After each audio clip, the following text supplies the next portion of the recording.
Hello and welcome to Curious Bate. Today's episode is going to be quite special because I'm going to share a story, an experience that I recently had. I visited a monk, a Jain monk who earlier in his life was India's most affluent diamond merchant. And later on, he gave up all those material wealth, he gave up his possessions and his family, etc., to follow the spiritual path. Whenever I saw him, I saw blue, sparkly eyes, I saw wisdom in his thoughts, I saw mindfulness in his actions, and kindness in his words. I went up to him, I asked him, whenever I see you, I see that you're so happy and joyful, happier than any person I've seen in this world. What is the secret? How can I be happy in my life?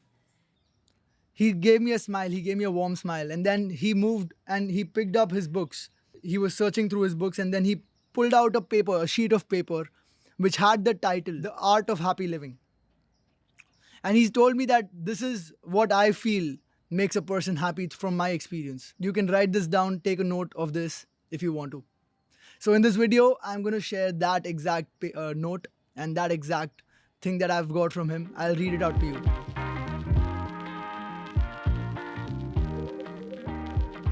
The Art of Happy Living.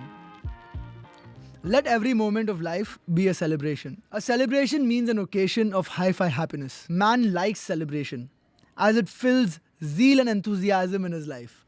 Real celebration means that every moment of life should be filled with pleasure and happiness.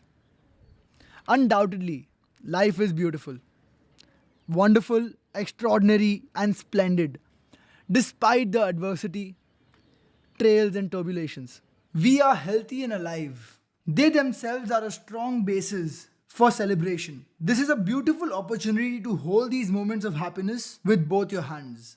An American poet, Walt Whitman, had said that to be alive in this manner is not less than a miracle. Are these moments of happiness not a gift of our greatest luck? What other moments can be pleasant and happier? When one understands this and life in his integrity, then only he can give every moment his fullest and live every moment of life in celebration. Remaining in bliss all the time in life is the real celebration. An optimist is never sad in life. Bhagwan Mahavir said in Acharang Sutra, Adhyan 3, Udeshak 3, Samayam Tatu Vehaye Appanam Vipasayaye, which means that the conduct of equipoise and equanimity causes happiness of the spirit. He also said that in Hindi, जो समता में उपस्थित हो जाता है उसके संकल्प विकल्प और दुख का नाश हो जाता है, which means that the person who is in equanimity, in equipoise, he stops worrying about the ifs and buts of life and he is happy in life. And for that, you need to be an optimist. And here are 3 points that will help you become an optimist, or that will help you become more optimistic in life. Number 1, learn to let go. Let go of situations, people, experiences that cause you unhappiness, that cause you, that makes you unhappy in life. Attachment is something that will keep you unhappy. Be it with anything, person, or anything else. Number 2, learn endurance. Going through life's ups and downs, we need to build a very strong skin, very thick skin. And enduring through these pains and challenges is what's going to help us grow and be a more optimistic and happy person. And number 3, live in the present. Most of our problems and challenges are things that we create in our own mind.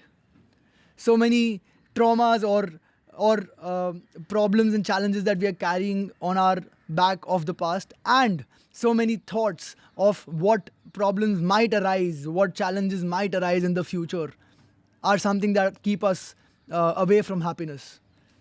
So living in the present is something that's going to help you become a more optimistic person.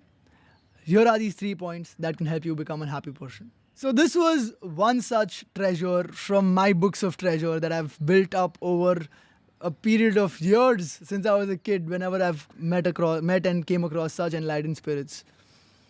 Let me know what you think about it in the comments. If you have any curious questions, let me know in the comments. I'll definitely feature them on my Instagram story. I'm going to feature those questions and answer them or share them in my IG live sessions.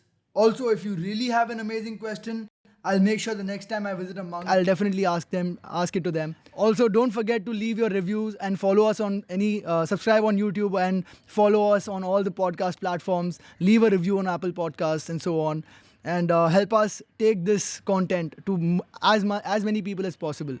Thank you so much, and I'm looking forward to see you in the next episode.